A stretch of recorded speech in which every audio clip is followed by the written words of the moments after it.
Since the Modi government took office, significant strides have been made to enhance and expand air travel infrastructure connecting regions across India. The number of airports has grown from 74 in 2014 to 157 in 2024. The plans of the government in its historic third term under Honorable Prime Minister Narendra Modi ji has been clearly outlined. The four key principles of service, good governance, prosperity and pride at the core of its governance has been stressed in her speech.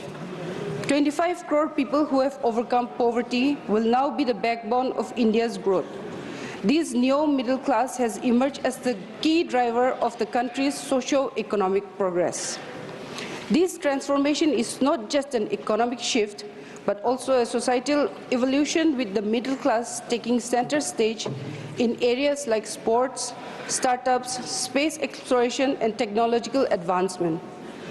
The formation of the 8th Pay Commission will pave the way for a salary revision which will benefit lakhs of government employees.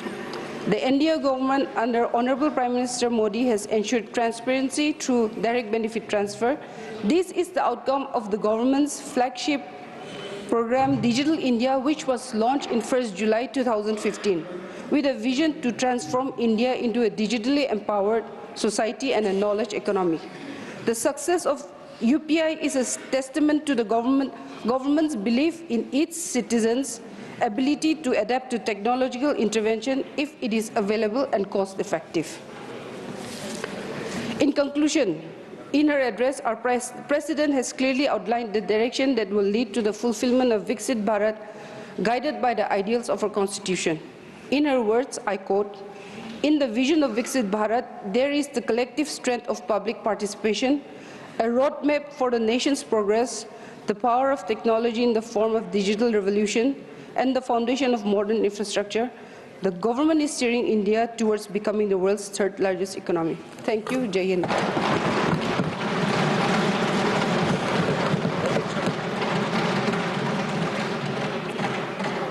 Honorable Prime Minister to reply the discussion.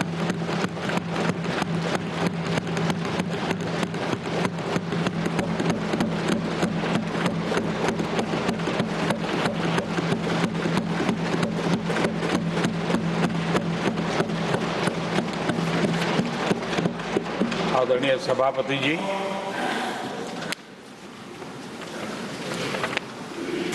आदरणीय राष्ट्रपति जी ने भारत की उपलब्धियों के बारे में, दुनिया की भारत से अपेक्षाओं के बारे में और भारत के सामान्य मानवी का आत्मविश्वास, विकसित भारत बनाने का संकल्प, इन सारे विषयों को लेकर के विस्तार से चर्चा की है। देश को आगे की दिशा भी दिखाई है। आदरणीय राष्ट्रपति जी का अभिभाषण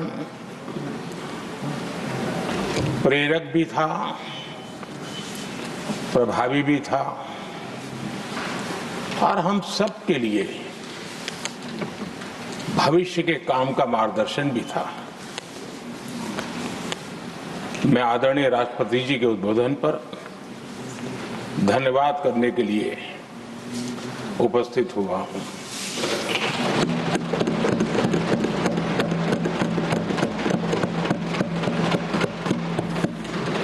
आदरणीय सभापति जी, करीब 70 से भी ज्यादा माननीय सांसदों ने अपने बहुमूल्य विचारों से इस आभार प्रस्ताव को समृद्ध करने का प्रयास किया है। यहां पक्ष प्रतिपक्ष दोनों तरफ से चर्चा हुई। हर किसी ने अपने अपने तरीके से राष्ट्रपति जी के अभिभाषण को जिसने जैसे समझा वैसे यहां समझाया और उन्होंने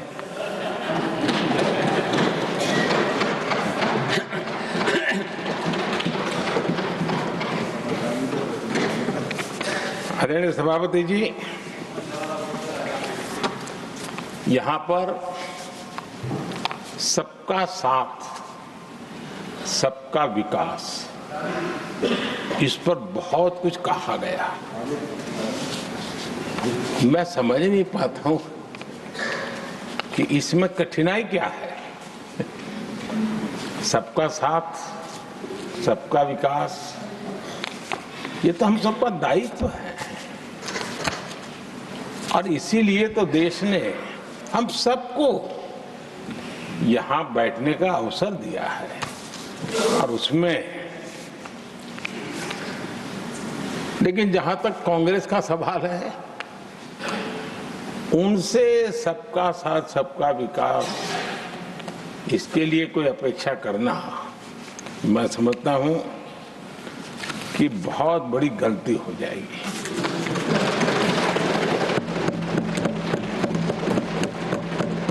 ये उनकी सोच के बाहर है, उनकी समझ के भी बाहर है और उनके रोड मैप में भी ये सूट नहीं करता है,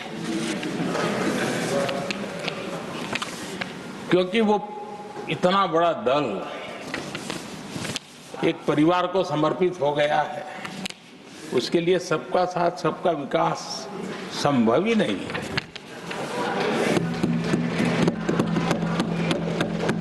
आदरणीय सभापति जी, कांग्रेस ने राजनीति का एक ऐसा मॉडल तैयार किया था जिसमें झूठ, फरेब, भ्रष्टाचार, परिवारवाद, तुष्टीकरण, सबका गालमेल था। जहां सबका गालमेल हो वहां सबका साथ हो ही नहीं सकता।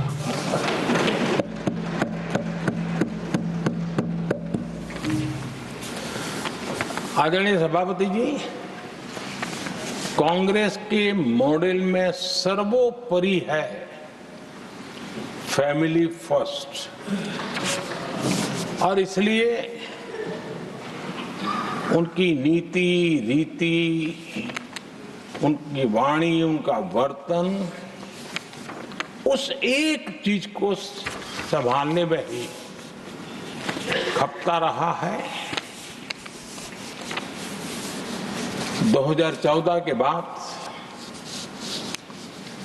देश ने हमें सेवा करने का अवसर दिया और मैं उन देश की जनता का आभारी हूं कि हमें तीसरी बार लगातार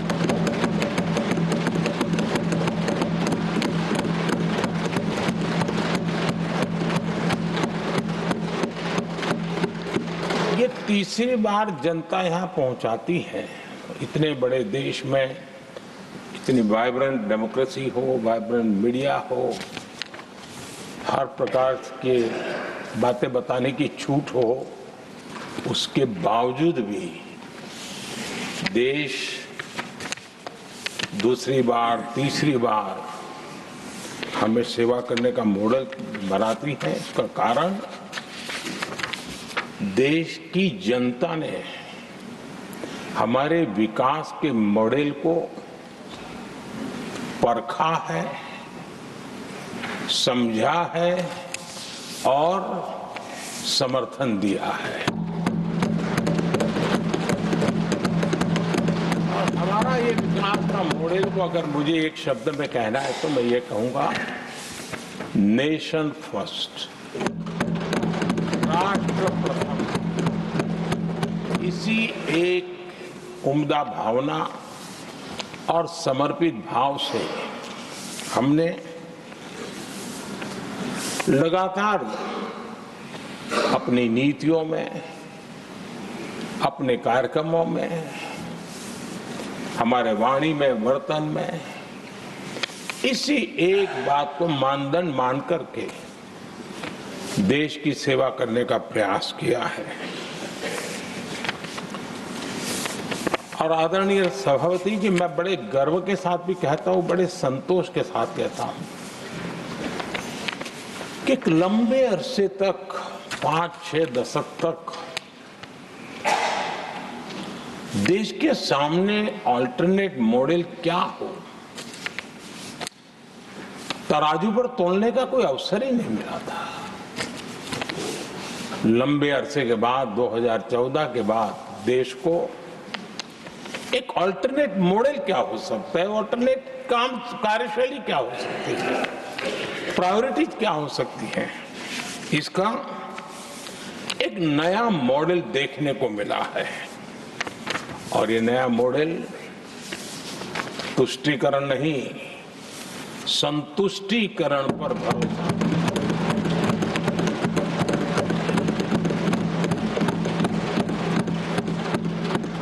पहले के मॉडल में, खास करके कांग्रेस के कालखंड में, तुष्टीकरण, हर चीज में तुष्टीकरण, यही उनका एक प्रकार से औषधि बन गई थी उनकी राजनीति को करने की। और उन्होंने स्वार्थ नीति, राजनीति, देश नीति, सबका एक घोटाला करके रखा हुआ था। तरीका ये होता था कि छोटे तबके को कुछ दे देना और बाकियों को तरसा कर रखना, और जब चुनाव आए तब कहना देखो उनका मिला है, शायद आपको भी मिल जाएगा। और इस प्रकार से झुनझुना बांटते रहना,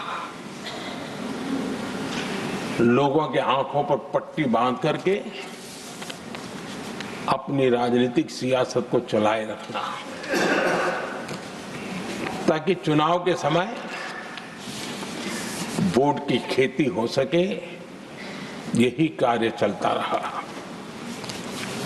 आदरणीय सभापति जी, हमारी कोशिश रही है कि भारत के पास जो भी संसाधन है,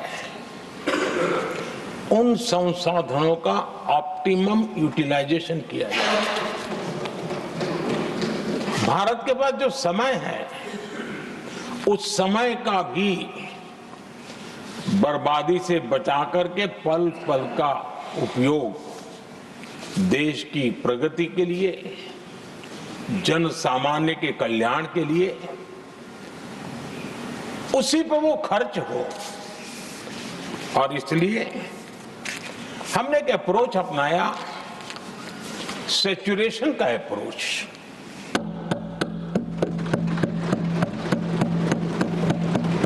पैर उतने ही लंबे करने जितनी चद्दर हो, लेकिन जो योजना बने, जिनके लिए वो योजना बने, उनको वो 100% उसका बेनिफिट होना चाहिए। किसी को दिया, किसी को नहीं दिया, किसी को लटका करके रसक रखा और उसको हमेशा प्रताड़ित करते रखना और उसको निराशा की गर्त में धकेल देना, उन सिचुएशन से हमने बाहर आकर के सैचुरेशन अप्रोच की ओर हमारे काम को आगे बढ़ाया है। बीते दशक में हमने हर स्तर पर सबका साथ, सबका विकास की भावना को जमीन पर उतारा है, और वो आज देश में जिस प्रकार से बदलाव नजर आ रहा है, फल के रूप में हम अनुभव करने लगे हैं। हमारे गवर्नेंस का भी मूल मंत्र यही रहा है, सबका साथ, सबका विकास। हमारी ही सरकार ने SC, ST एक्ट को मजबूत बनाकर दलित और आदिवासी समाज के सम्मान और उनके सुरक्षा के संबंध में अपनी प्रतिबद्धता भी दिखाई और हमने उसको बढ़ाया।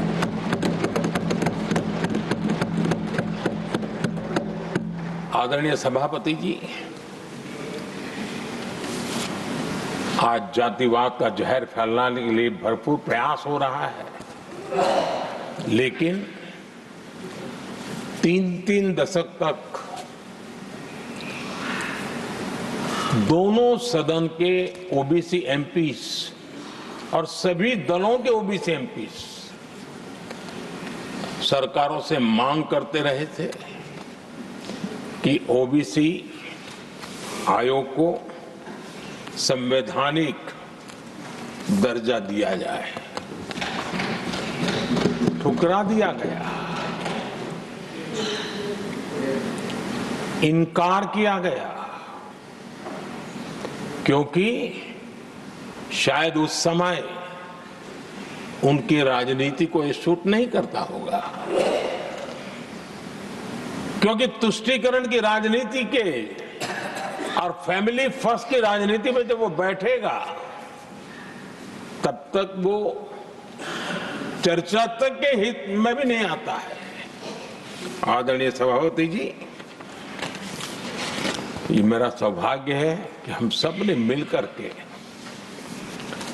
तीन दशक से मेरे ओबीसी समाज ने जिस बात के लिए मांगे की, आशाएं रखी, जिसको निराश करके रखा गया था, हमने आकर के इस आयोग को संवैधानिक दर्जा दिया।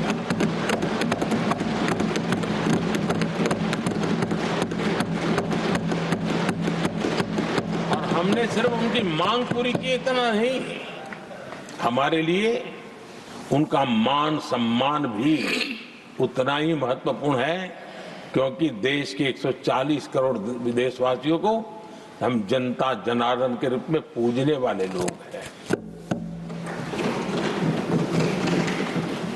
आदरणीय सभापति जी, हमारे देश में जब जब आरक्षण का विषय आया तो उसको एक तंदुरुस्त तरीके से समस्या के समाधान के लिए सत्य को स्वीकार करते हुए करने का प्रयास नहीं हुआ। हर चीज में देश में विभाजन कैसे हो, तनाव कैसे पैदा हो, एक दूसरे के खिलाफ दुश्मनी कैसे पैदा हो, वही तरीके अपनाए गए। देश आजाद होने के बाद जब ये प्रयास हुए हैं, इसी तरीके से हुए हैं। पहली बार हमारी सरकार ने एक ऐसा मॉडल दिया और सबका साथ सबका विकास के मंत्र की प्रेरणा से दिया कि हमने सामान्य वर्ग के गरीब को 10% आरक्षण दिया, बिना तनाव के, बिना किसी का छीन करके। और जब ये निर्णय किया तो एससी समुदाय ने भी उसको स्वागत किया, एसटी समुदाय ने भी स्वागत किया, ओबीसी समुदाय ने भी स्वागत किया। किसी को भी पेट में दर्द नहीं हुआ, क्योंकि इतना बड़ा निर्णय, लेकिन करने का तरीका था सबका साथ सबका विकास, और तब जाकर के बहुत ही स्वस्थ शांत तरीके से पूरे राष्ट्र ने इस बात को स्वीकार किया। आदरणीय सभापति जी, हमारे देश में दिव्यांगों की कभी सुनवाई जितनी मात्रा में होनी चाहिए थी नहीं हुई। जब सबका साथ सबका विकास का मंत्र होता है ना, तब मेरे दिव्यांग जन भी उस सबके कैटेगरी में होते हैं, और तब जाकर के हमने दिव्यांगों के लिए आरक्षण का विस्तार किया, दिव्यांगों के लिए सुविधाएं उपलब्ध हो, इसके लिए मिशन मोड में काम किया, दिव्यांगों के कल्याण के लिए अनेक योजनाएं बनाई, लेकिन योजनाओं को लागू भी किया। ये इसके कारण इतना ही नहीं, आदरणीय सभापति जी, ट्रांसजेंडर कम्युनिटी के अधिकारों को लेकर के हमने उसको कानूनी रूप से उसको पुख्त करने के लिए प्रामाणिकता पूर्वक प्रयास किया। सबका साथ सबका विकास के मंत्र को हम कैसे जीते हैं, ये हमने समाज के उस उपेक्षित वर्ग की तरफ भी हमने बड़ी संवेदना के साथ देखा।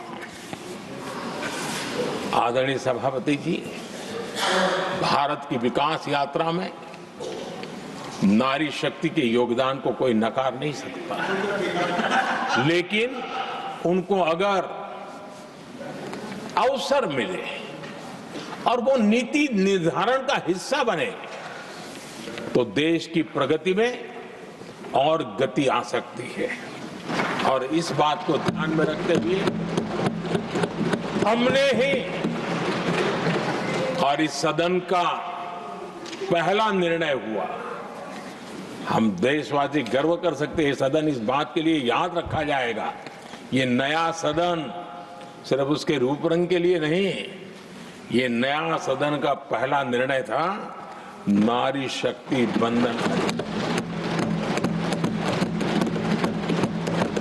इस नए सदन को हम किसी और तरीके से भी कर सकते थे, हम हमारी वाहवाही के लिए भी उपयोग कर सकते थे, पहले भी होता था, लेकिन हमने तो मातृशक्ति की वाहवाही के लिए इस सदन का आरंभ किया था और मातृशक्ति के आशीर्वाद से ये सदन अपना कार्य आरंभ किया है। आदरणीय सभापति जी, हम जानते हैं, इतिहास की तरफ अब थोड़ी नजर करें।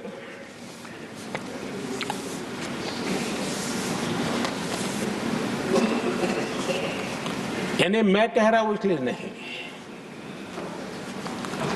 बाबा साहब आंबेडकर के साथ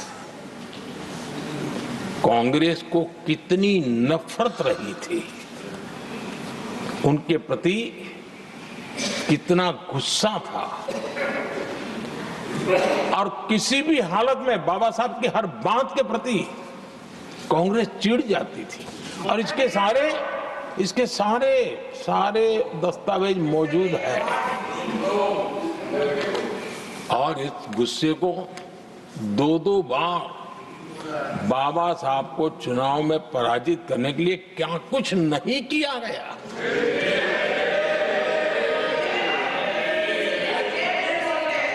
कभी भी बाबा साहब को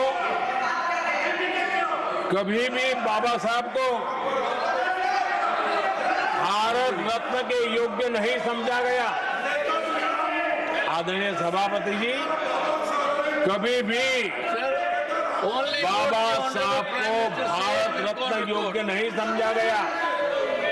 इतना ही नहीं, आदरणीय सभापति जी, इस देश के लोगों ने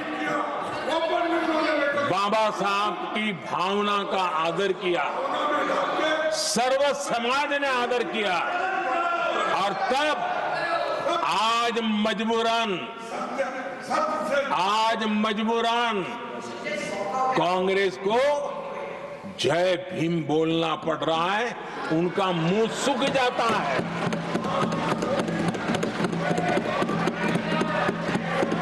और आदरणीय सभापति जी, ये कांग्रेस भी रंग बदलने में बड़ी माहिर लग रही है। कितनी तेजी से अपना नकाब बदल देते हैं, ये इसमें साफ साफ नजर आ रहा है। आदरणीय सभापति जी, आप कांग्रेस का अध्ययन करेंगे तो कांग्रेस की राजनीति, जैसे हमारा मूल मंत्र रहा सबका साथ सबका विकास, वैसा उनका हमेशा रहा कि दूसरे की लकीर छोटी करना।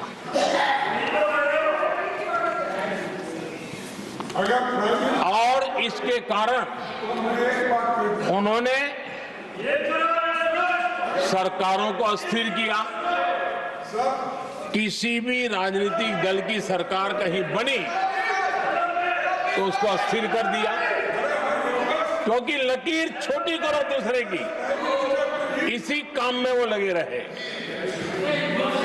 और ये जो उन्होंने रास्ता चुना है ना, औरों की लकीर छोटी करने का, लोकसभा के बाद भी जो उनके साथ थे वो भी भाग रहे हैं, तो उनको पता चला गया ये तो हमें भी मार डालेंगे।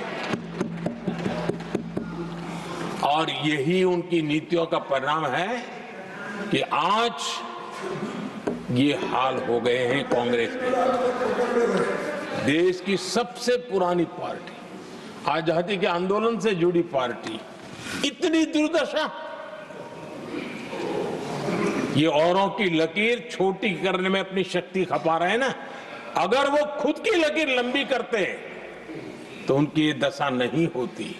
और मैं बिना मांगे एडवाइस दे रहा हूं, आप अपनी लकीर लंबी करने में मेहनत कीजिए, सोचिए, तो कभी न कभी देश आपको भी ये 10 मीटर दूर यहां आने का अवसर देगी।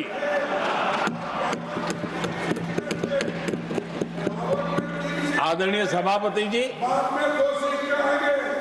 बाबा साहब ने SC/ST समुदाय की बुनियादी चुनौतियों को बहुत बारीकी से समझा था, बहुत गहराई से समझा था, और खुद भुक्तभोगी थे, इसलिए एक दर्द भी था, पीड़ा भी थी, और समाज का कल्याण करने की का एक जज्बा भी था। और बाबा साहब ने SC/ST समुदाय के आर्थिक उन्नति के लिए एक स्पष्ट रोडमैप देश के सामने प्रस्तुत किया था। उनकी बातों में प्रस्तुत होता था। और बाबा साहब ने एक बहुत महत्वपूर्ण बात कही थी, मैं उनका कोट पढ़ना चाहता हूं। बाबा साहब ने कहा था, भारत एक कृषि प्रधान देश है, लेकिन दलितों के लिए ये आजीविका का मुख्य साधन बन ही नहीं सकता। ये बाबा साहब ने कहा था। उन्होंने आगे कहा था, और इसके कई कारण हैं। पहला, भूमि खरीदना उनके सामर्थ्य से बाहर है। दूसरा, अगर उनके पास धन भी हो तो भी उनके लिए भूमि खरीदने का कोई अवसर नहीं है। बाबा साहब ने ये एक एनालिसिस किया था, और इस परिस्थिति का एनालिसिस करते हुए उनको तो सुझाव था, उन्होंने आग्रह किया था कि दलितों के साथ, हमारे आदिवासी भाई बहनों के साथ, वंचितों के साथ ये जो अन्याय हो रहा है, ये जो मुसीबत में जीने के लिए वो मजबूर हो रहे हैं, इसका एक उपाय है, देश में इंडस्ट्रियलाइजेशन को बढ़ावा दिया जाए। औद्योगिकरण के पक्षकार थे बाबा साहब, क्योंकि औद्योगिकरण करने के पीछे उनकी कल्पना साफ थी। स्किल बेस्ड जॉब्स और एंटरप्रेन्योरशिप के लिए, आर्थिक आत्मनिर्भरता के लिए दलित, आदिवासी, वंचित समूहों को एक अवसर मिलेगा, और उसे वो उत्थान का एक सबसे महत्वपूर्ण हथियार मानते थे। लेकिन आजादी के इतने सालों के बावजूद भी, इतने साल कांग्रेस को सत्ता में रहने का अवसर मिला, तब भी बाबा साहब की इन बातों को पर गौर करने का भी उनको समय नहीं था। उन्होंने बाबा साहब की इस विचारों को पूरी तरह खारिज कर दिया।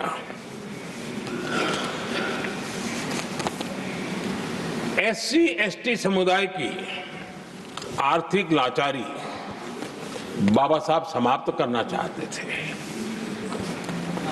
उसे कांग्रेस ने ऐसा उल्टा काम किया कि उसको गहरा संकट बना दिया। आदरणीय सभापति जी, 2014 में हमारी सरकार ने इस सोच को बदला, और हमने प्राथमिकता देते हुए स्किल डेवलपमेंट, फाइनेंशियल इंक्लूजन और इंडस्ट्रियल ग्रोथ पर हमने जोर दिया। हमने पीएम विश्वकर्मा योजना बना करके समाज का वो तबका जिसके बिना समाज की रचना ही संभव नहीं है, और हर गांव में छोटे छोटे रूप में बिखरे हुए समाज, जो पारंपरिक कार्य करने वाले हमारे विश्वकर्मा भाई बहन, लोहार हो, कुम्हार हो, समाज के सोनार हो, ऐसे सारे जो वर्ग के लोग हैं, पहली बार देश में उनके लिए कोई चिंता हुई और उनको ट्रेनिंग देना, टेक्नोलॉजिकल अपग्रेडेशन के लिए नए औजार देना, डिजाइनिंग में उनको मदद करना, आर्थिक सहायता करना, उनके लिए बाजार उपलब्ध कराना, ये सारा दिशाओं में एक विशेष काम हमने अभियान चलाया हुआ है। और समाज का ये वर्ग है जिसकी तरफ किसी ने ध्यान नहीं दिया, और समाज नियंत्रण में जिसका महत्वपूर्ण रोल है, उस विश्वकर्मा समाज की हमने चिंता। आदरणीय सभापति जी, हमने मुद्रा योजना शुरू करके जिन लोगों को पहली बार उद्यम के क्षेत्र में आना था, उनको निमंत्रित किया, उनको प्रोत्साहित किया। बिना गारंटी को लोन देने का एक बहुत बड़ा अभियान हमने चलाया, ताकि समाज में ये बहुत बड़ा समुदाय है जो आत्मनिर्भरता के अपने सपने को पूरा कर सके, और उसमें बहुत बड़ी सफलता मिली। हमने एक योजना और भी बनाई, स्टैंड अप इंडिया, जिसका मकसद था एससी एसटी समुदाय के हमारे भाई बहन और कोई भी समाज की महिला, उसको बैंक से 1 करोड़ रुपए का बिना गारंटी को लोन, ताकि वो अपना कारोबार। और हमने इस बार बजट में इसको डबल कर दिया है, और मैंने देखा है कि लाखों ऐसे नौजवान इस वंचित समुदाय से, या लाखों बहनें आज मुद्रा योजना के द्वारा अपना कारोबार करना शुरू किया है, और खुद को तो रोजगार पाया ही, लेकिन उन्होंने किसी 1-2 और लोगों को भी रोजगार दिया है। आदरणीय सभापति जी, हर कारीगर का सशक्तिकरण, हर समुदाय का सशक्तिकरण, और जो बाबा साहब का सपना था उसको पूरा करने का काम मुद्रा योजना के माध्यम से हमने किया है। आदरणीय सभापति जी, जिसको किसी ने नहीं पूछा उसको मोदी पूजता है।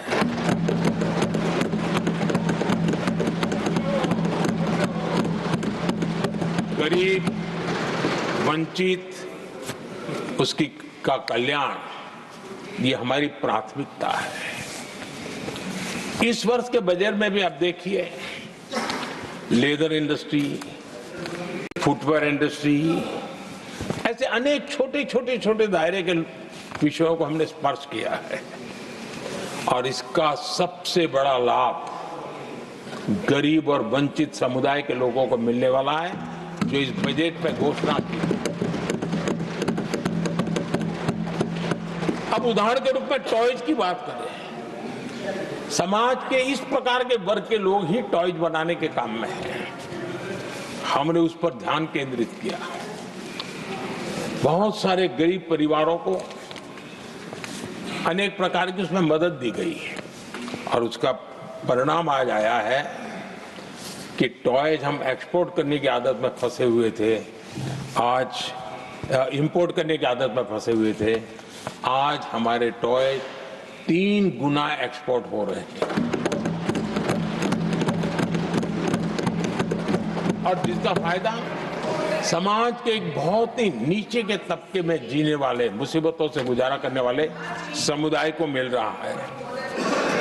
आदरणीय सभापति जी, हमारे देश में एक बहुत बड़ा समुदाय है, मछुआरा समुदाय। इन मछुआरे साथियों के लिए हमने एक अलग मिनिस्ट्री तो बनाई, लेकिन जो बेनिफिट किसान क्रेडिट में किसानों को मिलता था, हमने वो किसान क्रेडिट कार्ड के सारे बेनिफिट हमारे मछुआरे भाई बहनों को भी दिए हैं। ये सुविधा दी, अलग मिनिस्ट्री बनाई, ये काम किया और करीब करीब 40,000 करोड़ रुपया हमने इसके अंदर इंफ्यूज किया है। फिशरीज सेक्टर को बल दिया है और इसका प्रयास इन प्रयासों का परिणाम ये आया है कि हमारा मछली उत्पादन 2 गुना और एक्सपोर्ट भी 2 गुना हुआ है और जिसका सीधा बेनिफिट हमारे मछुआरे भाई बहनों को हुआ है। यानी समाज के सबसे उपेक्षित हमारे बंधु हैं, उनको हमने सबसे ज्यादा प्राथमिकता दे करके हमने काम करने का प्रयास किया है। आदरणीय सभापति जी, यहाँ जो जातिवाद का जहर फैलाने की जिनको अब नया शौक लग गया है, हमारे देश के आदिवासी समाज, उन आदिवासी समाज में भी कई स्तर की स्थितियां हैं। कुछ समूह ऐसे हैं जिनकी संख्या बहुत कम है और जो करीब देश में 200-300 जगह पे बिखरे हुए हैं और कुल आबादी उनकी बहुत कम है, लेकिन वो ऐसे उपेक्षित रहे हैं, उनकी बारीकियों को जाने तो दिल दहलाने वाली बात है। और मेरा सद्भाग्य रहा कि राष्ट्रपति जी से इस विषय में मुझे काफी गाइडेंस मिला, क्योंकि उस समाज को काफी निकट से राष्ट्रपति जी जानती है और उसी में से आदिवासी समाज में भी बहुत वंचित अवस्था में जीने वाला एक जो छोटा तबके के लोग व बिखरे पड़े लोग हैं, उनको विशेष रूप से योजना में लाने का प्रयास हुआ और हमने पीएम जनमन योजना बनाई और 24,000 करोड़ रुपए ताकि उनको कुछ सुविधाएं मिले, उनके कल्याण के काम हो और वे भी सबसे पहले तो अन्य आदिवासी समाज की बराबरी तक तो पहुंचे और फिर पूरे समाज की बराबरी करने के लिए योग्य बने। उस दिशा में हमने काम किया है। आदरणीय सभापति जी, समाज के अलग अलग तबकों की चिंता तो की है। हमने देश के अलग अलग भूभाग में भी कुछ ऐसी स्थितियां हैं कि जिसमें बहुत पिछड़ापन है, जैसे हमारे सीमावर्ती गांव, उनको बैकवर्ड विलेज करके छोड़ दिया गया था, आखिरी गांव करके छोड़ दिया गया था। हमने सबसे पहले मनोवैज्ञानिक परिवर्तन लाया। हम ये जो दिल्ली पहले और बाद में सब धीरे धीरे जो जाए दूर जाता जाए आखिर चला जाए, हमने बदल दिया।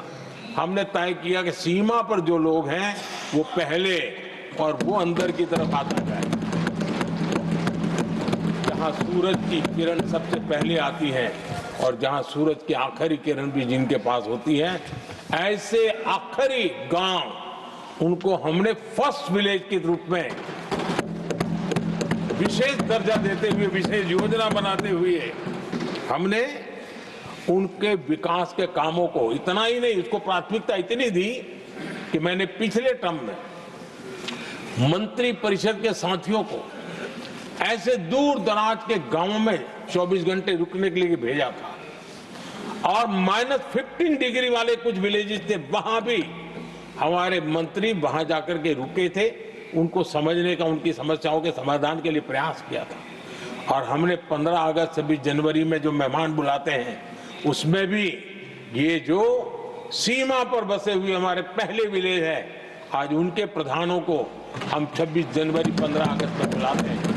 राष्ट्रपति जी के यहाँ एट होम में होते हैं, क्योंकि हमारी कोशिश है सबका साथ सबका विकास, और इसलिए खोजते रहते हैं कि हम किसको अभी भी पहुंचना बाकी है, चलो जल्दी करो। आदरणीय सभापति जी, वाइब्रेंट विलेज की योजना देश की सुरक्षा के लिए भी बहुत उपयोगी हो रही है, बहुत महत्वपूर्ण हो रही है और हम उसको भी बल दे रहे हैं। आदरणीय सभापति जी, राष्ट्रपति जी ने गणतंत्र के 75 वर्ष के मौके पर संविधान निर्माताओं से प्रेरणा लेने का भी आग्रह अपने अभिभाषण में किया है। मैं आज बड़े संतोष के साथ कह सकता हूं कि हमारे संविधान निर्माताओं की जो भावना थी, उसी का आदर करते हुए, उसी से प्रेरणा लेते हुए हम आज आगे बढ़ रहे हैं। कुछ लोगों को लगता होगा ये यूसीसी क्या लाए हैं, लेकिन जो संविधान सभा की डिबेट पढ़ेंगे उनको पता चलेगा कि हम उस भावना का यहाँ लाने का प्रयास कर रहे हैं। कुछ लोगों की राजनीति आड़े आती होगी, लेकिन हम संविधान निर्माताओं की भावना को जीते हैं ना, तब जाकर के ये साहस करते हैं और कमिटमेंट के साथ पूरा करने का प्रयास करते हैं। आदरणीय सभापति जी, संविधान निर्माताओं का आदर करना चाहिए था।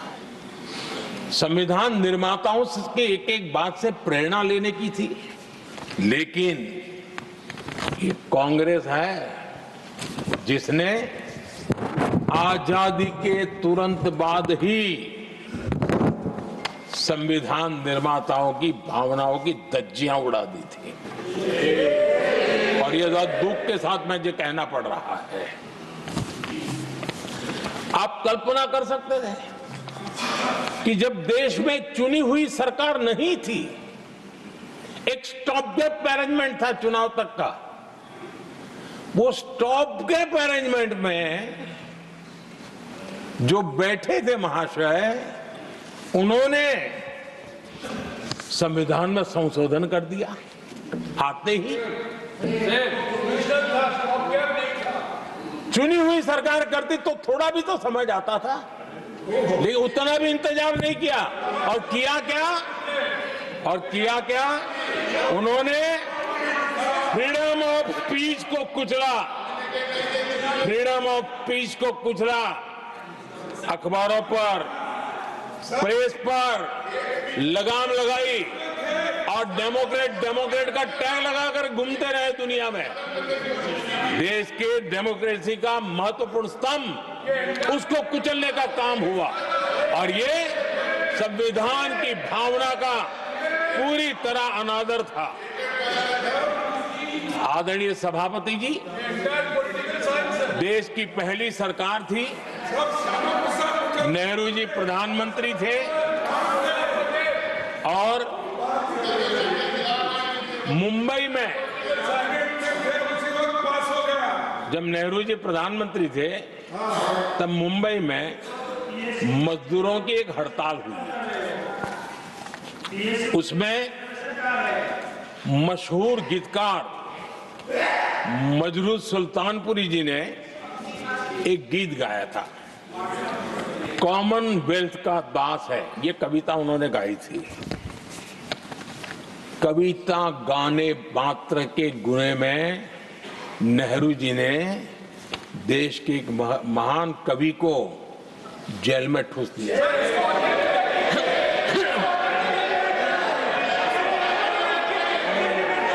मशहूर एक्टर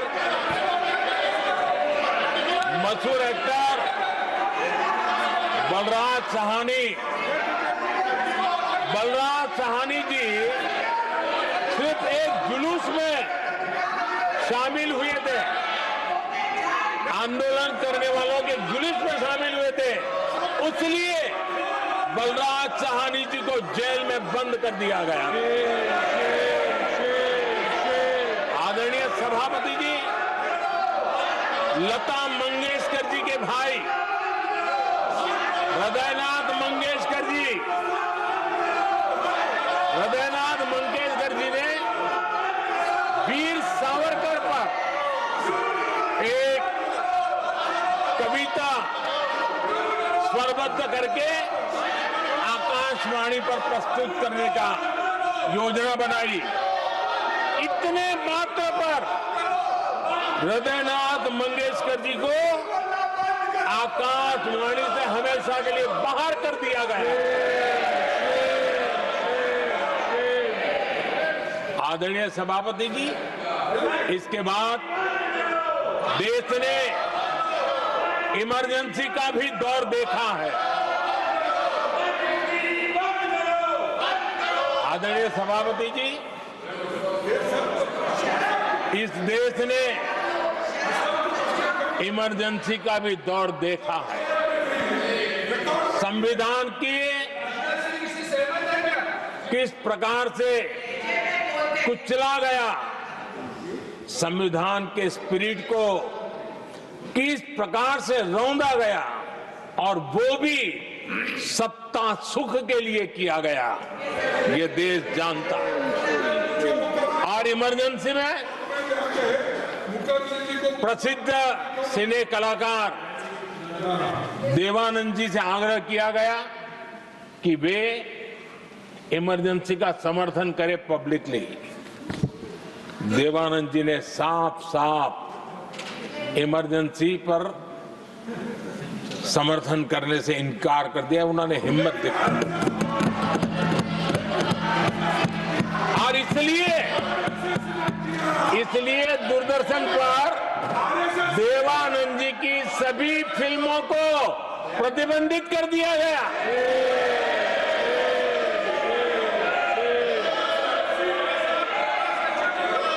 आदरणीय सभापति जी, ये संविधान की बातें करने वाले लोग, उन्होंने सालों से संविधान को अपने जेब में रखा है, उसी का एक परिणाम है। संविधान का सम्मान नहीं किया है। आदरणीय सभापति जी किशोर कुमार जी, उन्होंने कांग्रेस के लिए गाना गाने से मना किया। इस एक गुनाह के लिए आकाशवाणी पर किशोर कुमार के सभी गानों को प्रतिबंधित कर दिया गया।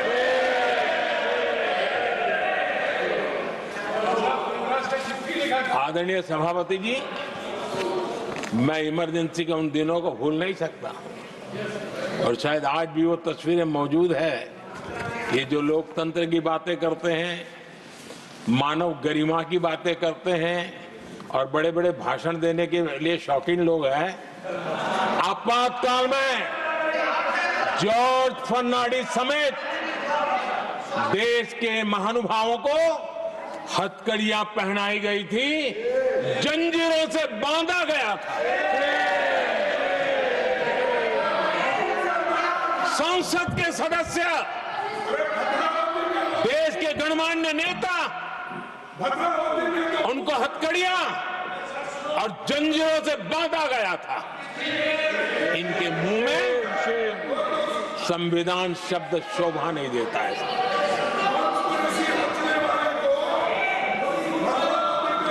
आदरणीय सभापति जी, सत्ता सुख के लिए, शाही परिवार के अहंकार के लिए इस देश के लाखों परिवारों को तबाह कर दिया गया, देश को जेल खाना बना दिया गया।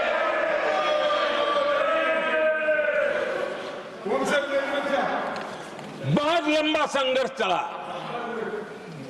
ये अपने आप को बहुत बड़ा तीसबार खा मारने वालों को जनता जनार्दन की ताकत को स्वीकार करना पड़ा, घुटने टेकने पड़े,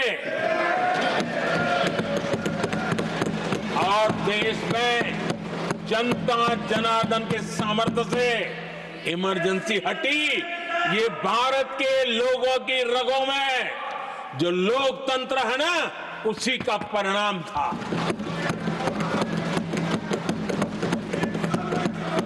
हमारे माननीय खड़गे जी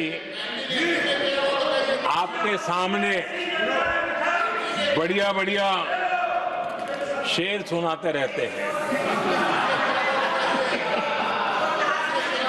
और उनका शौक है शेर सुनाने का, और सभापति जी आप भी बड़ा मजा लेते हैं।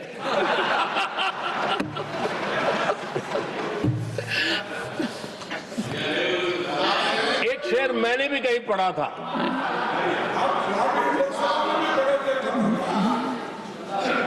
तमाशा करने वालों को क्या खबर, तमाशा करने वालों को क्या खबर।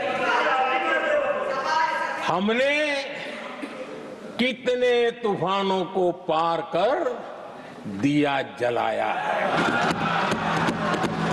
हमने कितने तूफानों को पार कर दिया जलाया है।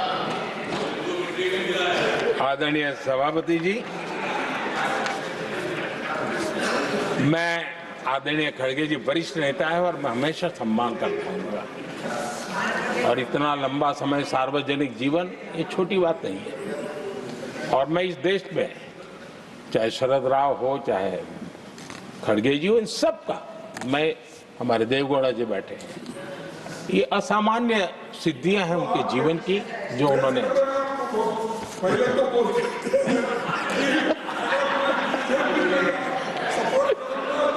ऐसा है खड़गे जी, आपको आपके घर में तो ये बातें सुनने को नहीं मिलेगी, नहीं बताऊंगा।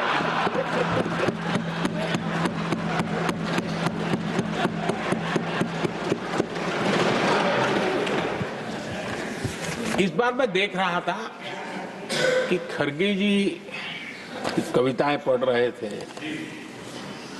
लेकिन जो बातें बता रहे थे, और आपने बड़ा सही पकड़ा था कि जरा बताओ तो सही भी ये कविता है कब की है? उनको पता था, सभापति जी, उनको पता था ये कविताएं कब की है। भीतर कांग्रेस की दुर्दशा का इतना दर्द पड़ा था, लेकिन वहां हालत यह है कि बोल नहीं सकते, तो उन्होंने सोचा ये अच्छा मंच है, यही बोल दें, और इसलिए उन्होंने नीरज की कविता के माध्यम से उनके घर के हालत यहां प्रस्तुत किए हैं। आदरणीय सभापति जी, जो आज के लिए सही है, खड़गे जी को मैं आज वही कवि नीरज जी की कुछ पंक्तियां सुनाना चाहता हूं। कांग्रेस सरकार का जो दौर था उस समय नीरज जी ने ये कविताएं लिखी थी, और उसमें उन्होंने कहा था, है बहुत अंधियारा, है बहुत अंधियारा, अब सूरज निकलना चाहिए, अब सूरज निकलना चाहिए, जिस तरह से भी हो ये मौसम बदलना चाहिए,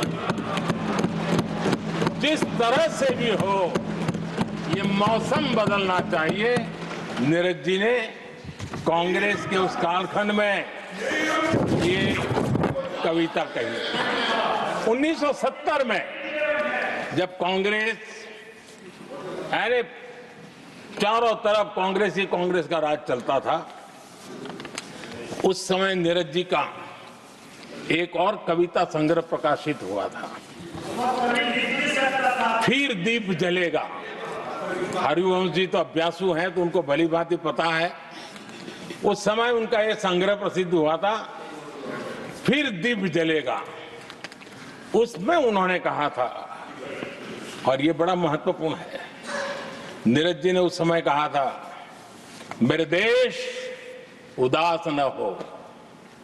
नीरज जी ने अपनी कविता में कहा था, मेरे देश उदास न हो, फिर दीप जलेगा, तिमिर ढलेगा। और हमारा सद्भाग्य देखिए, हमारे प्रेरणा पुरुष अटल बिहारी वाजपेयी जी ने भी 40 साल पहले कहा था, सूरज निकलेगा, अंधेरा छटेगा, कमल खिलेगा।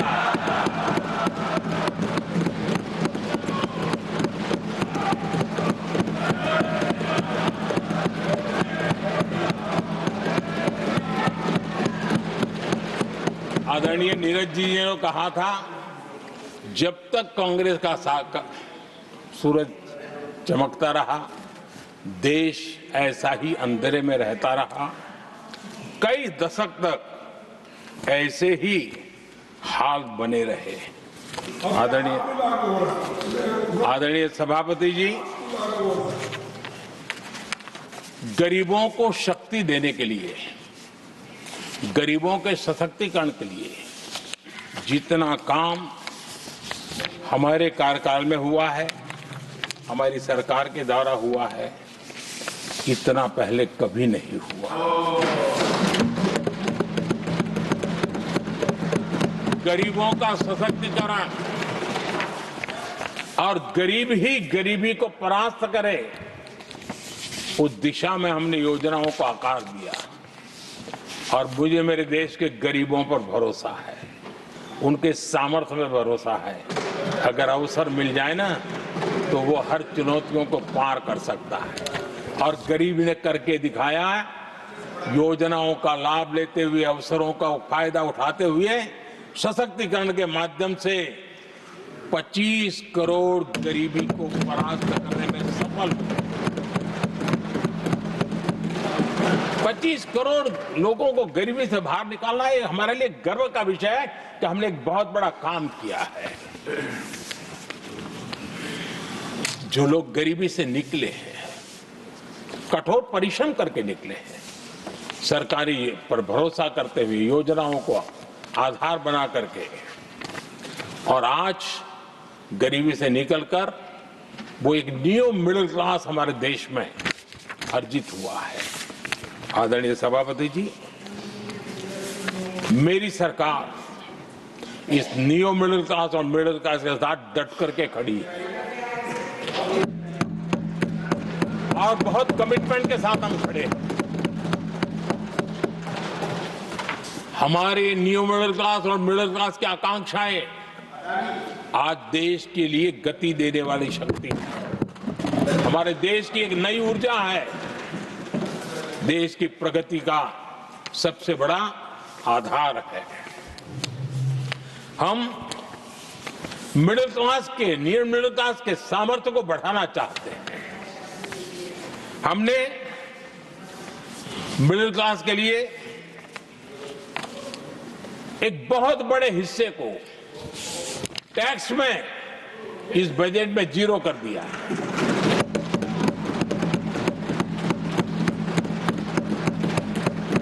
तो 2013 में 2 लाख तक की आय टैक्स में मुक्ति थी, इनकम टैक्स में 2 लाख तक मुक्ति थी। आज हमने 12 लाख तक टैक्स में मुक्ति कर दी।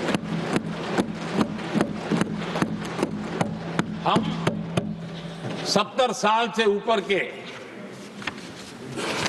किसी भी वर्ग के क्यों न हो, किसी भी समाज से क्यों न हो, उनको आयुष्मान योजना का लाभ देकर के, और उसका सबसे बड़ा लाभ मिडिल क्लास के बुजुर्गों को मिल रहा है। आदरणीय सभापति जी, हमने देश में 4 करोड़ घर बनाकर हमारे देशवासियों को दिए, जिसमें से 1 करोड़ से ज्यादा घर शहरों में बने हैं।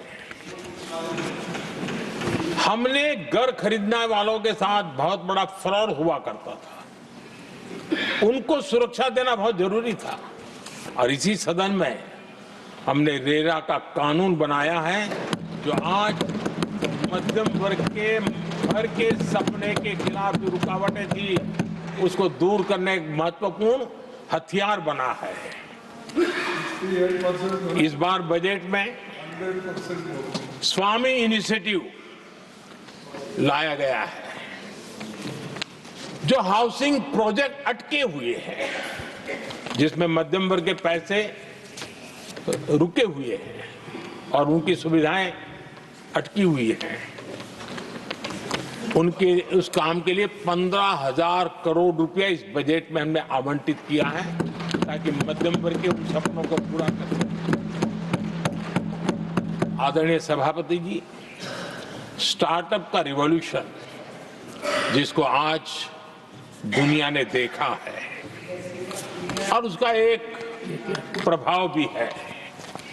ये स्टार्टअप चलाने वाले कौन है? ये स्टार्टअप चलाने वाले नौजवान ज्यादातर मिडिल क्लास के नौजवान हैं। आज पूरी दुनिया भारत के प्रति आकर्षित है। खास करके G20 समूहों की देश के 50-60 स्थानों पर जो मीटिंगें हुई, उसके कारण भारत को जो पहले सभी दिल्ली, मुंबई या बेंगलुरु मानते थे, भारत को विशालता का उनको पता चला है। और आज विश्व का भारत के टूरिज्म के प्रति आकर्षण बढ़ा है। और जब टूरिज्म बढ़ता है तो व्यवसाय के भी अनेक अवसर आते हैं और उसका लाभ भी हमारे मिडिल क्लास को बहुत मिलने वाला है, उनके आय के साथ।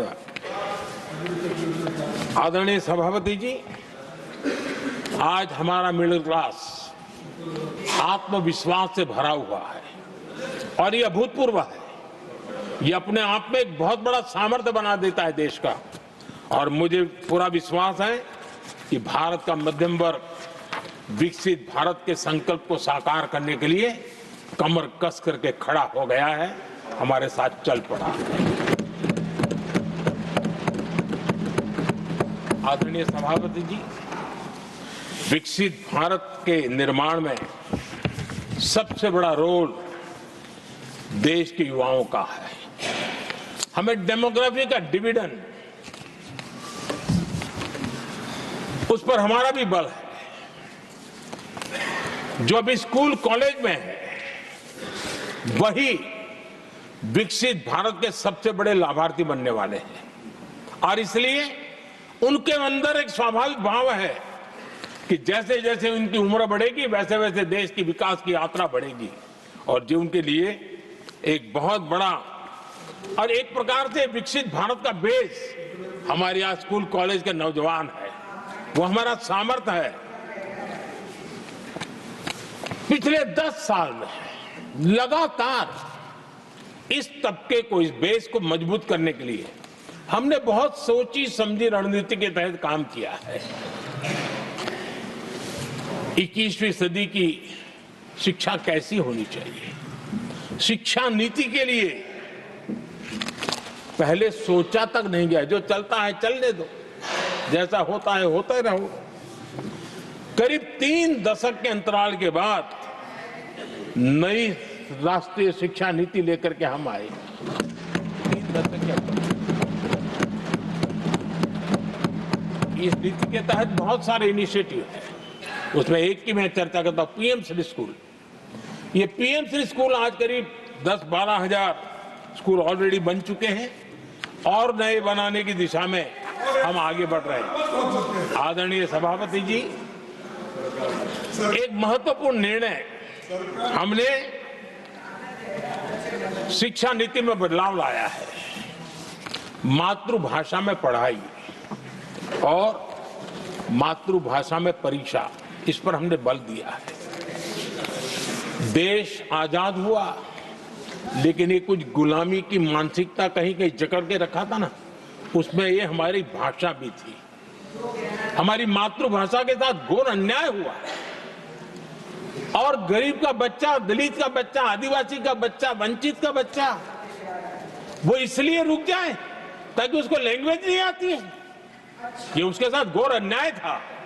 और सबका साथ सबका विकास का मंत्र मुझे चैन से सोने नहीं देता था। और इसमें मैंने कहा कि देश में मातृभाषा में शिक्षा, मातृभाषा में डॉक्टर बने, मातृभाषा में इंजीनियर बने। जिनको अंग्रेजी भाषा पढ़ने नसीब नहीं हुई, उनके सामर्थ्य को हम रोक नहीं सकते। हमने बहुत बड़ा बदलाव किया है और उसके कारण आज गरीब माँ का, विधवा माँ का भी बच्चा आज डॉक्टर इंजीनियर के सपने देखने लगा। आदिवासी युवाओं के लिए एकलव्य मॉडल स्कूलों का हमने विस्तार किया है। 10 साल पहले करीब 150 एकलव्य विद्यालय थे, आज 470 है, 470 हो। और अब हम 200 और ज्यादा एकलव्य स्कूल की दिशा में आगे बढ़ रहे हैं। आदरणीय सभापति जी, हमने सैनिक स्कूलों में भी बहुत बड़ा रिफॉर्म किया और सैनिक स्कूलों में हमने बेटियों को भी प्रवेश की व्यवस्था की। आप स्वयं सैनिक स्कूल के विद्यार्थी रहे, पहले बेटियों के लिए उसके दरवाजे बंद थे, और आप भी जानते हैं कि सैनिक स्कूलों का महात्मा क्या होता है, उसका सामर्थ्य क्या होता है, जिसने आप जैसे व्यक्तियों को जन्म दिया है। अब वो अवसर मेरे देश की बेटियों को भी मिलेगा। हमने सैनिक स्कूल के दरवाजे खोल दिए और अभी हमारी सैकड़ों बेटियां देशभक्ति के इस माहौल में अपनी पढ़ाई कर रही हैं और देश के लिए जीने का जज्बा सहज रूप से उनके भीतर पनप रहा है। आदरणीय सभापति जी, युवाओं के ग्रूमिंग में एनसीसी की बहुत बड़ी भूमिका है। हम में से जो भी एनसीसी के संपर्क में रहा है उसे मालूम है कि उस उम्र में और उस कालखंड में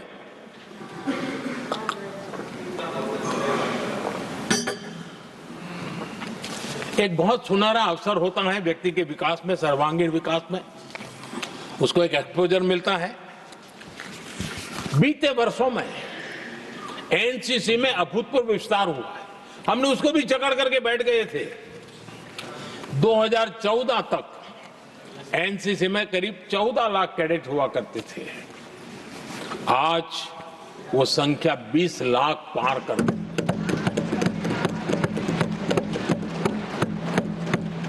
आदरणीय सभापति जी, देश के युवाओं में जो उमंग है, उत्साह है, नया कुछ कर गुजरने की इच्छा है, रूटीन काम से भी हटकर के कुछ करने का उनका इरादा है, ये साफ नजर आता है।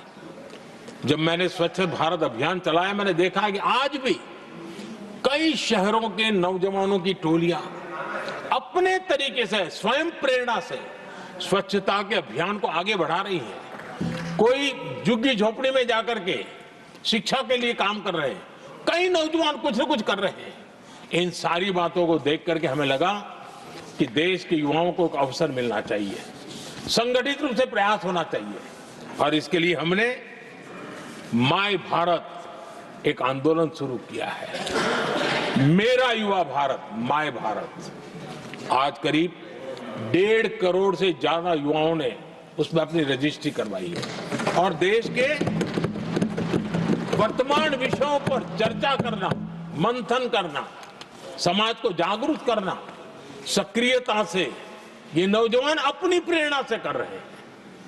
उनको स्पून फीडिंग की जरूरत नहीं पड़ रही है, वो अपने सामर्थ्य से अच्छी चीजों को हाथ लगा करके आगे बढ़ रहे हैं।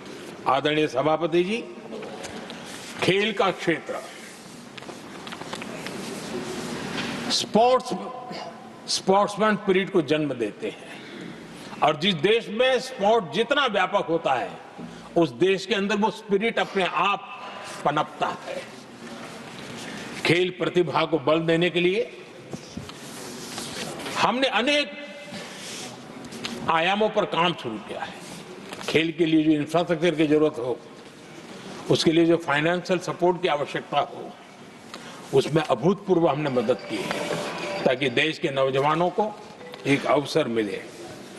Target Olympic podium scheme, tops, और खेलो इंडिया अभियान हमारे स्पोर्ट्स इकोसिस्टम को पूरी तरह ट्रांसफॉर्म करने की ताकत रखते हैं, और हम अनुभव भी कर रहे हैं।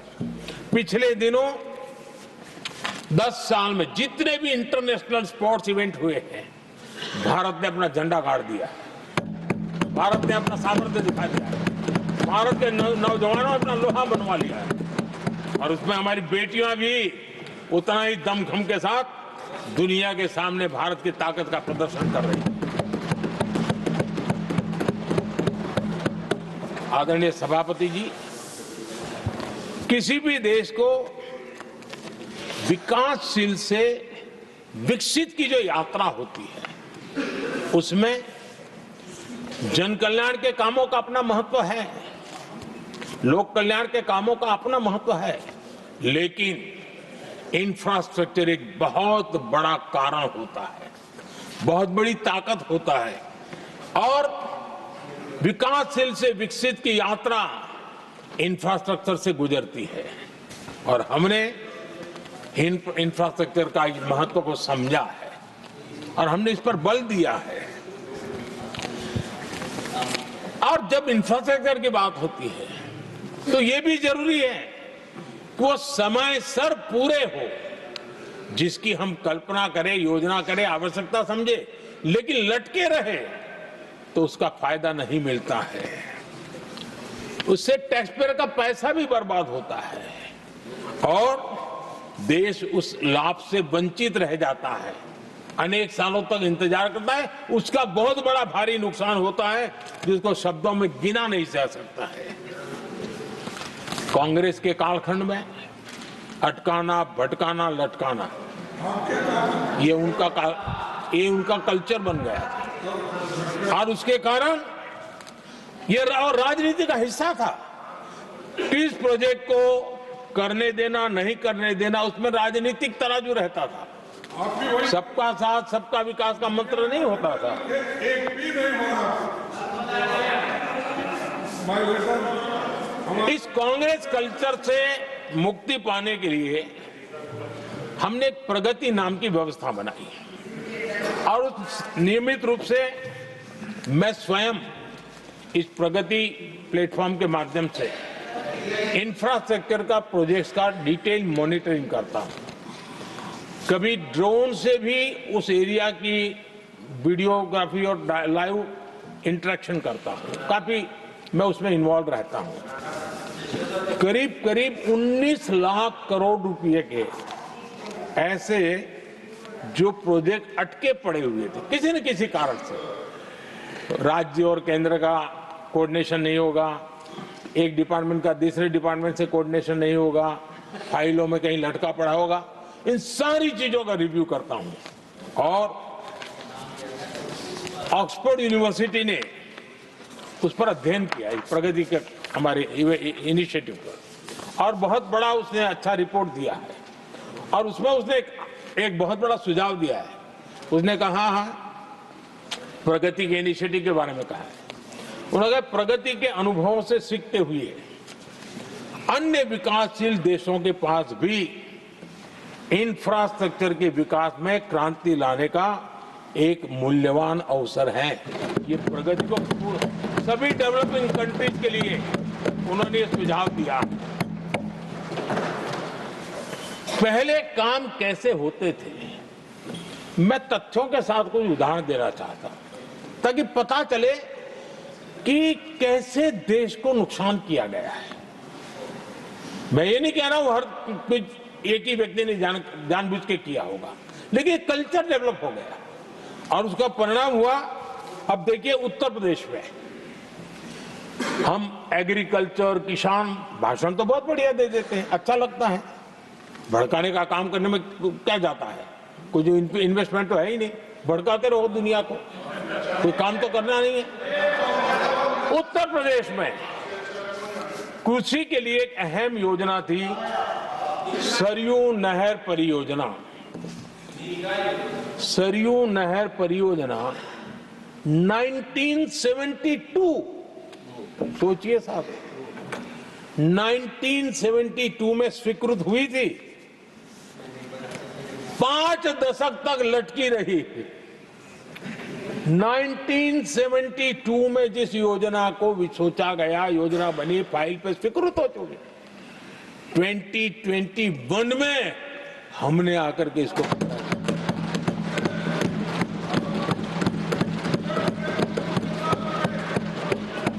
आदरणीय सभापति जी, जम्मू कश्मीर की Udhampur Srinagar Baramulla rail line, Udhampur Srinagar Baramulla rail line in 1994 में स्वीकृत हुई थी। 1994 में ये रेल लाइन भी बरसों तक लटकी रही।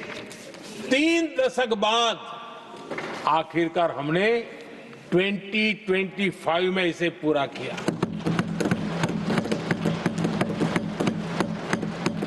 आदरणीय सभापति जी, ओडिशा की Haridaspur Paradip rail line, Haridaspur Paradip rail line 1996 में स्वीकृति हुई थी, ये भी बरसों तक अटकी रही और ये भी 2019 में हमारे कार्यकाल में पूरी हुई। आदरणीय सभापति जी, असम का बोगीबिल ब्रिज 1998 में स्वीकृत हुआ था, ये भी हमारी सरकार ने 2018 में पूरा किया। और मैं ऐसे आपको सैकड़ों उदाहरण दे सकता हूं। अटकाना, लटकाना, भटकाना, ये कल्चर कितने देश को बर्बाद किया है, सैकड़ों उदाहरण दे सकता हूं। आप कल्पना कर सकते हैं, कांग्रेस ने अपने कार्यकाल में देश के लिए, देश जिसके लिए हकदार था, जो होने की संभावनाएं भी थी, इस प्रगति का न करते हुए कितनी बर्बादी की है, इसका आप अंदाज लगा सकते हैं। इंफ्रास्ट्रक्चर प्रोजेक्ट्स में सही प्लानिंग और सही एग्जीक्यूशन, इसके लिए पीएम गति शक्ति नेशनल मास्टर प्लान बनाया है। पीएम गति शक्ति में जो लोग डिजिटल वर्ल्ड में इंटरेस्टेड हैं, उनके लिए जरूरी है समझना, और मैं तो चाहूंगा इसको राज्यों ने भी उपयोग करना चाहिए। पीएम गति शक्ति प्लेटफॉर्म में 1600 डेटा लेयर्स हैं हमारे देश के अलग अलग कामों के, और निर्णय प्रक्रिया को तेज करते हैं, सरल करते हैं, और उसको लागू करने में भी बहुत तेजी से उसको लागू किया जा सकता है। तो आज गति शक्ति प्लेटफॉर्म अपने आप में एक बहुत बड़ा इंफ्रास्ट्रक्चर के काम को गति देने वाला आधार बन गया है। आदरणीय सभापति जी,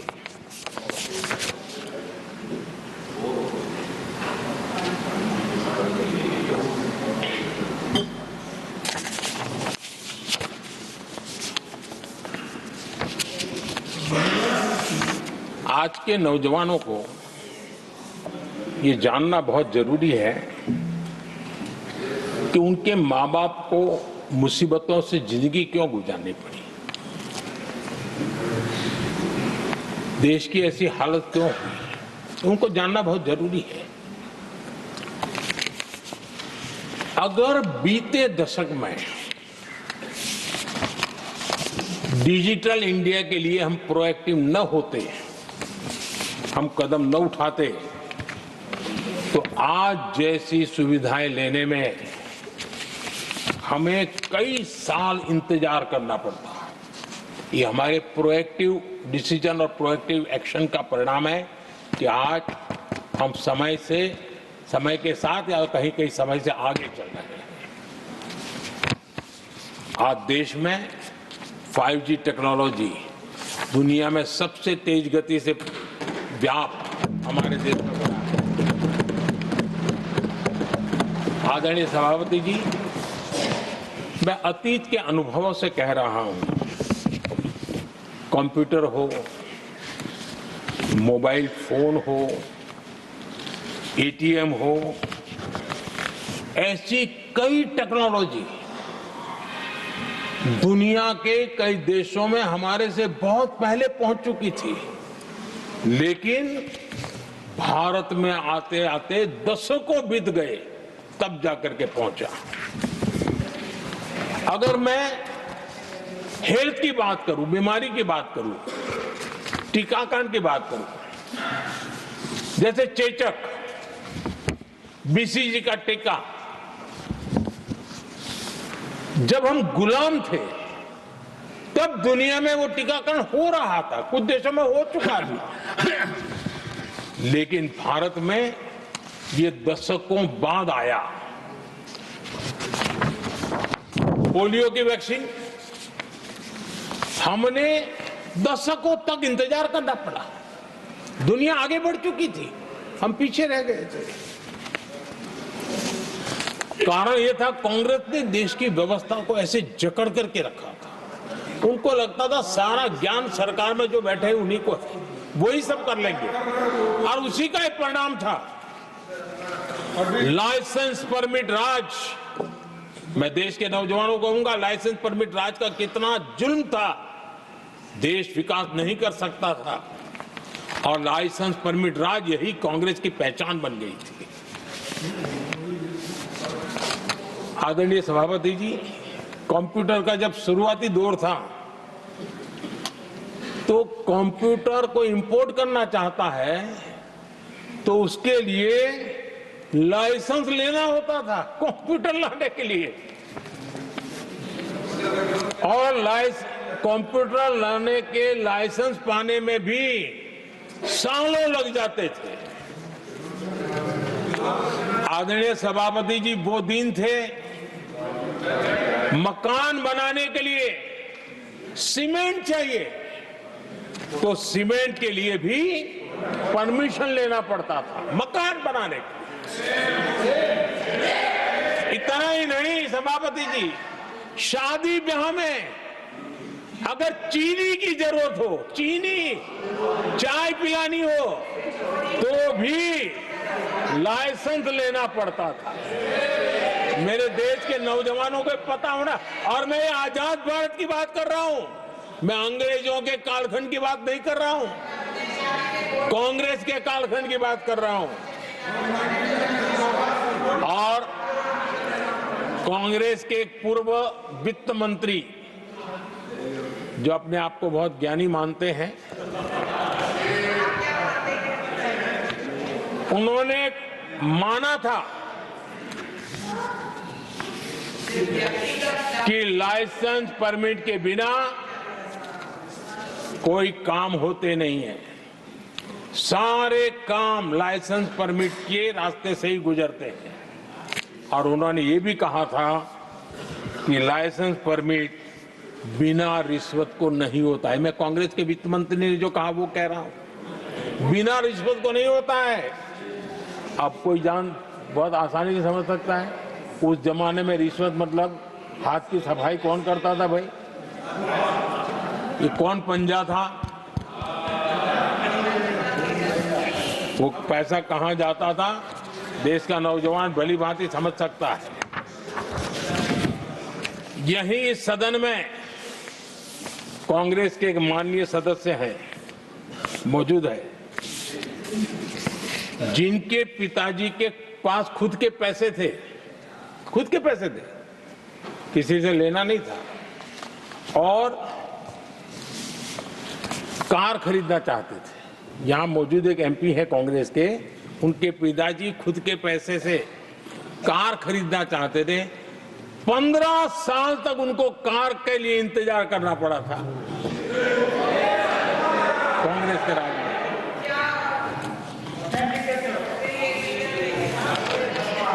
आदरणीय सभापति जी, हम सब जानते हैं स्कूटर लेना हो तो बुकिंग करवा के पैसा देना, 8-8, 10-10 साल एक स्कूटर खरीदने में लग जाता था। और अगर मजबूरी में स्कूटर मानो बेचना पड़ा तो उसके लिए सरकार से परमिशन लेनी पड़ती थी। यानी कैसे देश चलाया इन लोगों ने। और इतना ही नहीं, गैस सिलेंडर एमपी को कूपन दिया जाता था, एमपी को कूपन दिया जाता था कि तुम इलाके में 25 लोगों को गैस कनेक्शन दे सकते हो। गैस सिलेंडर के लिए कतार लगती थी। टेलीफोन कनेक्शन, नाक को दम आ जाता था टेलीफोन कनेक्शन के लिए। देश के नौजवानों को पता होना चाहिए कि ये जो आज बड़े बड़े भाषण झाड़ रहे हैं, उन्होंने क्या किया था, देश को पता होना चाहिए। आदरणीय सभापति जी, ये सारी पाबंदियां और लाइसेंस राज की नीतियों ने भारत को दुनिया की सबसे धीमी आर्थिक वृद्धि दर में धकेल दिया। लेकिन क्या आप जानते हैं इस कमजोर वृद्धि दर को, इस विफलता को दुनिया में किस नाम से कहने की शुरुआत हो गई? हिंदू रेट ऑफ ग्रोथ कहने लगे। एक समाज का पूरा अपमान, विफलता सरकार में बैठे हुए लोगों की, काम न करने के सामर्थ्य बैठे हुए लोगों का, समझ शक्ति का अभाव बैठे हुए लोगों का, दिन रात भ्रष्टाचार में डूबे हुए लोगों का, और गाली पड़ी एक बहुत बड़े समाज को, हिंदू ग्रेट ऑफ ग्रोथ। आदरणीय सभापति जी, शाही परिवार के आर्थिक कुप्रबंधन और गलत नीतियों के कारण पूरे समाज को दोषी ठहराया गया और दुनिया भर में बदनाम किया गया। जबकि हम इतिहास देखें तो भारत के लोगों का तरीका और नीतियां, भारत के स्वभाव में लाइसेंस राज नहीं था, परमिट नहीं थी। भारत के लोग सदियों से, हजारों साल से खुले में विश्वास करते थे और हम उन समुदाय में सबसे पहले थे जो दुनिया भर में मुक्त व्यापार, फ्री ट्रेड, उसमें मेहनत करते थे, काम करते थे। सदियों पहले भारतीय व्यापारी दूर दराज के देशों तक व्यापार करने के लिए जाते थे, कोई बंधन नहीं थे, कोई रुकावटें नहीं थे। ये हमारी प्रकृति की संस्कृति थी, हमने उसको तबाह करके रख दिया। आज जब पूरी दुनिया भारत की आर्थिक क्षमता को पहचानने लगी है, आज दुनिया तेज गति से आगे बढ़ने वाले देश के रूप में देख रही है, तो आज दुनिया भारत रेट ऑफ ग्रोथ दुनिया देख रही है और हर भारतीय को इसका गौरव है। और हम अपनी अर्थव्यवस्था का विस्तार कर रहे हैं।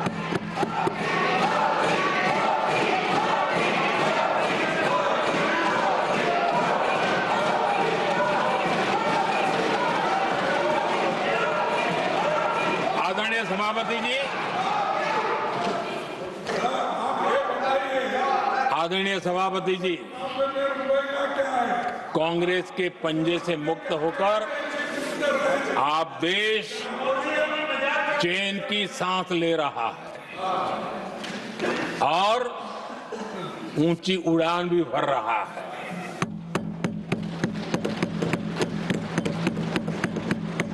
कांग्रेस के लाइसेंस राज और उसकी कुनीतियों से बाहर निकलकर हम मेक इन इंडिया को बढ़ावा दे रहे हैं। भारत में मैन्युफैक्चरिंग बढ़ाने के लिए हमने पीएलआई स्कीम शुरू की, एफडीआई से जुड़े रिफॉर्म्स किए। आज भारत दुनिया का दूसरा सबसे बड़ा मोबाइल प्रोडक्शन वाला देश बना है।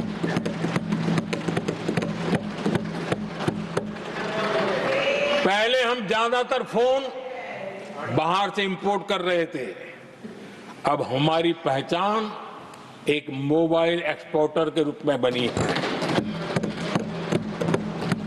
आदरणीय सभापति जी, आज भारत की पहचान डिफेंस मैन्युफैक्चरिंग की बनी है।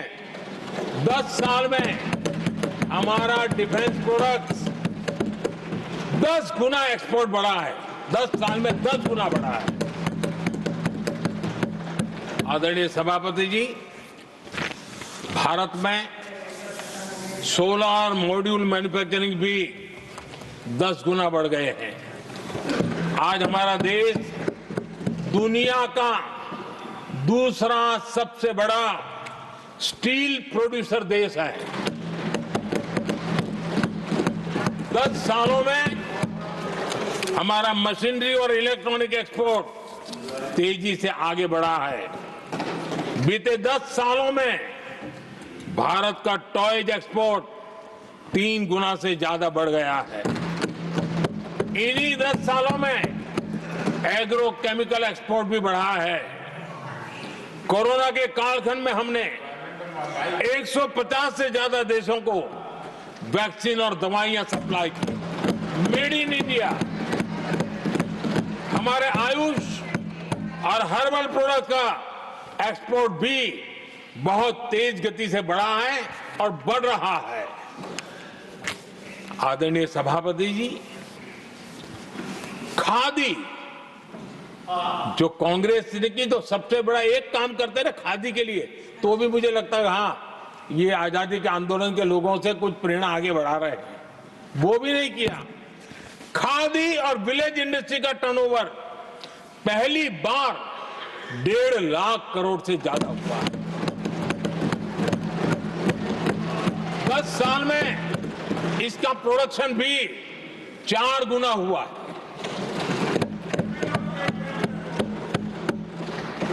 इस सारी मैन्युफैक्चरिंग का बहुत बड़ा लाभ हमारे एमएसएमई सेक्टर को मिला है। इससे देश में बड़ी संख्या में रोजगार के अवसर तैयार हुए हैं। आदरणीय सभापति जी, हम सभी जनता के प्रतिनिधि हैं, हम जनता जनार्दन के सेवक हैं। जनप्रतिनिधि के लिए देश और समाज का मिशन ही सब कुछ होता है और सेवा व्रत लेकर के ही जनप्रतिनिधियों के लिए काम करना उनका दायित्व होता है। आदरणीय सभापति जी, देश की हम सभी से अपेक्षा है कि हम विकसित भारत को आत्मसात करने के लिए कोई कमी हमारी तरफ से नहीं रहनी चाहिए। हम सबका सामूहिक दायित्व होना चाहिए। ये देश का संकल्प है, ये किसी सरकार का संकल्प नहीं है, किसी व्यक्ति का संकल्प नहीं है, 140 करोड़ देशवासियों का संकल्प है। और सभापति जी, मेरे शब्द लिख करके रखिए, जो लोग विकसित भारत के संकल्प से अपना को अछूता रखेंगे, देश उनको अछूता कर देगी। हर किसी को जुड़ना पड़ेगा,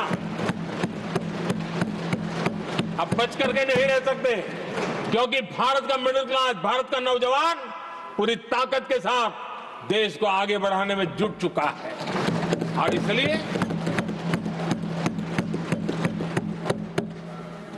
आदरणीय सभापति जी, जब प्रगति की राह पर देश चल पड़ा है, विकास की नई ऊंचाइयों को देश अर्जित कर रहा है, तब हम सबकी भूमिका बड़ी महत्वपूर्ण है।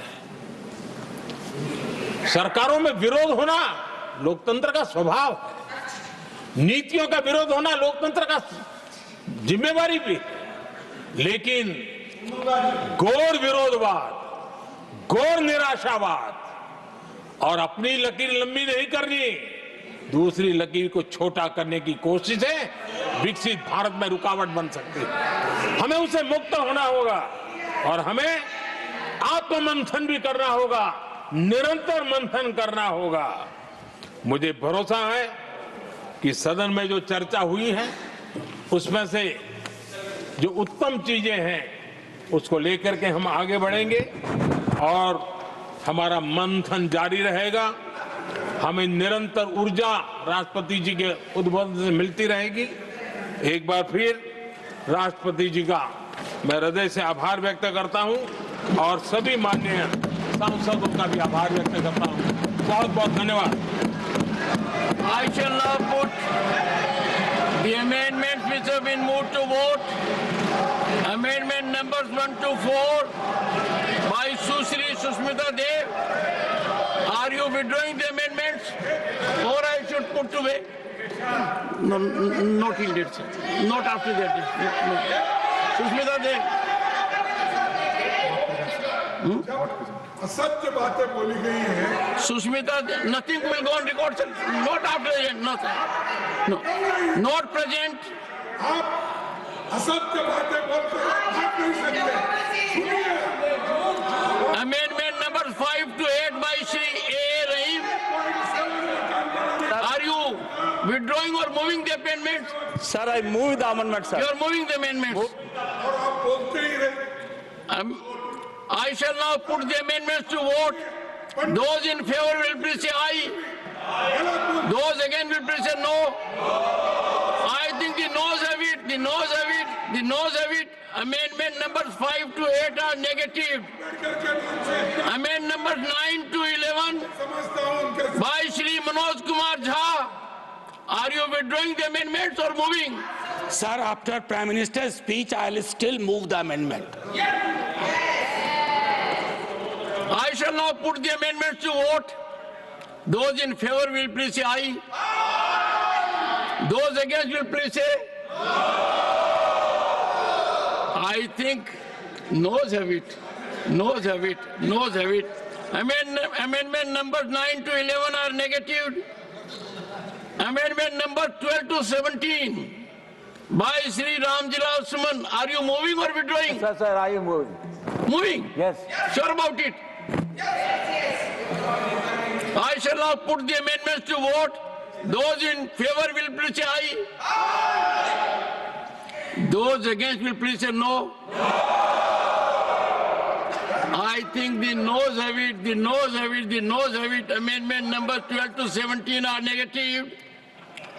Amendment numbers 18 to 26 by Shri M. Sanmugam. Are you moving or withdrawing? I am moving, sir. Moving. I shall now put the amendments to vote. Those in favor will please say aye. Those against will please say no. I think noes have it, noes have it, noes have it. Amendment numbers 18 to 26 are negative. Amendment numbers 27 to 36 by Dr. Kani Mozi and Vian Somu. Are you moving? I shall now put the amendments to vote. Those in favor will please say aye. Those against will please say no. I think the noes have it, the noes have it, the noes have it. Amendment numbers 27 to 36 are negative. Amendment numbers 37 and 38 by Shri M. Muhammad Abdullah. Are you moving or withdrawing? Not present. Amendment numbers 45 to 48 by Shri Pramod Tiwari. प्रधानमंत्री जी को सुन के बड़ा निराश हूं, इसलिए आई moving. So the first part is deleted, second is taken note of. क्यों? निराश है? He is normally very objective. निराश तो parliamentary. I shall now put the amendments to vote. Those in favor will please say aye. Aye boli. Those against will please say no. I think the noes have it, the noes have it, the noes have it.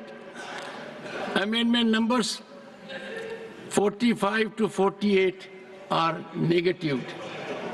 Amendment number 49 to 52 by Susri J.B. Mather Isam. Are you moving? Certainly moving, sir. I shall now put amendments to vote. Those in favor will please say aye. Those against will say no. I think the noes have it, the noes have it, the noes have it. Amendment numbers 49 to 52 are hereby negative. Amendment numbers 53 to 57 by Shri Shakti Singh Gohil. Are you moving or withdrawing? Sir, प्रधानमंत्री जी के नकारात्मक भाषण के बाद I am Moving or moving. withdrawing? Withdrawing? Sir, I am moving. Okay. I shall now put the amendments to vote. Those in favor will please say aye. Those against will please say no. I think the noes have it, the noes have it, the noes have it. Amendment numbers 53 to 57 are negative. Amendment numbers 58 to 62 by Shri R. Giri Rajan, are you moving, sir? Sir, I am strongly moving, sir. Huh? I am strongly moving, sir. Strongly moving. Yes, sir. Only one. I shall now put amendments to vote. Those in favor will please say aye. Those against will please say no. I think noes have it, noes have it. Amendment numbers 58 to 62 are strongly negative. Amendment number 63 to 68 by Dr. John Britas. Moving, Dr. John Britas. Yes, please, sir, You are moving. are they accepting my amendment, sir? No, are you moving? I am giving a chance for them to accept it. No, are you moving? I am moving, sir. Okay. I shall now put amendments to vote. Those in favor will please say aye. Those against will please say no. I think the noes have it, the noes have it, the noes have it. Amendment number 63 to 68 are negative. Amendment number 69 and 70 and 78 to 85 by Dr. Ashok Kumar Mitra. Are you moving or withdrawing? After listening to Honorable PM, I withdraw the amendments. Amendments are withdrawn.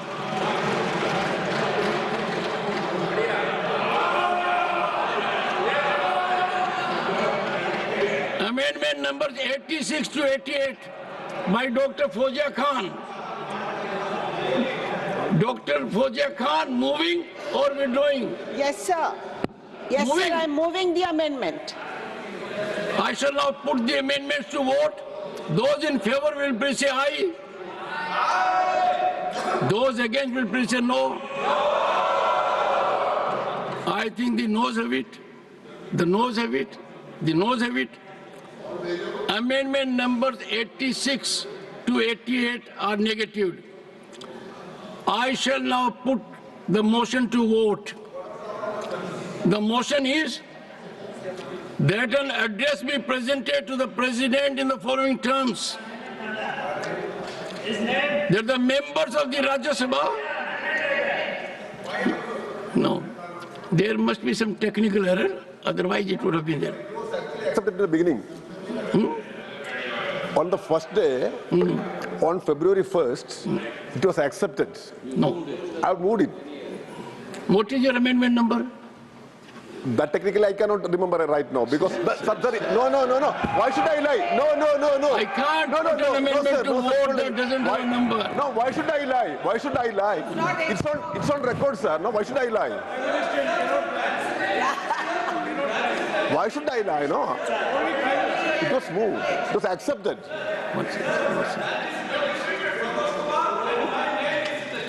That is 528 of the amendment list. Which amendment numbers? Amendment number 528. Already you have called the Rahim's name. Dr. One second, Santosh Kumar's name and Dr. V. Shivadasan's name is One there. second.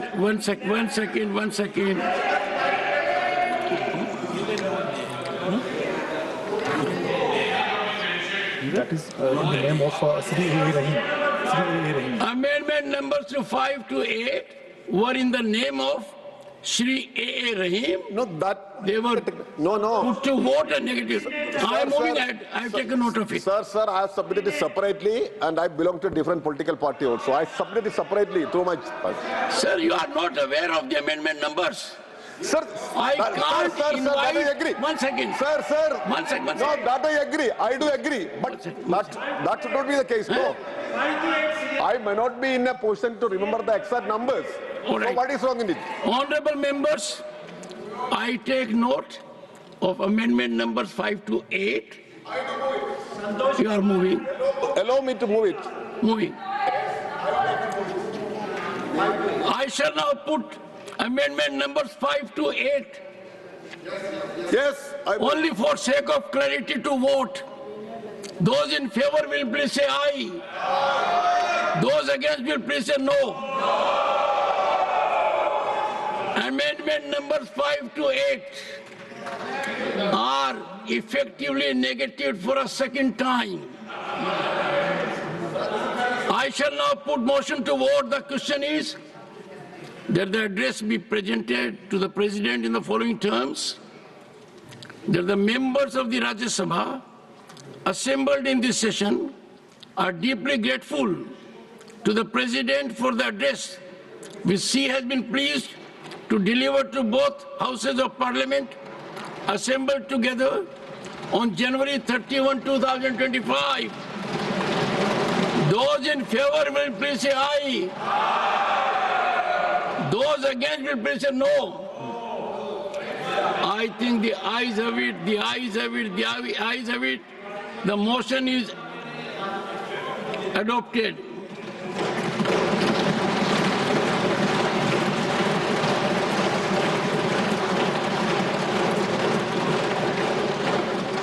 The House stands adjourned to meet at 11 a.m.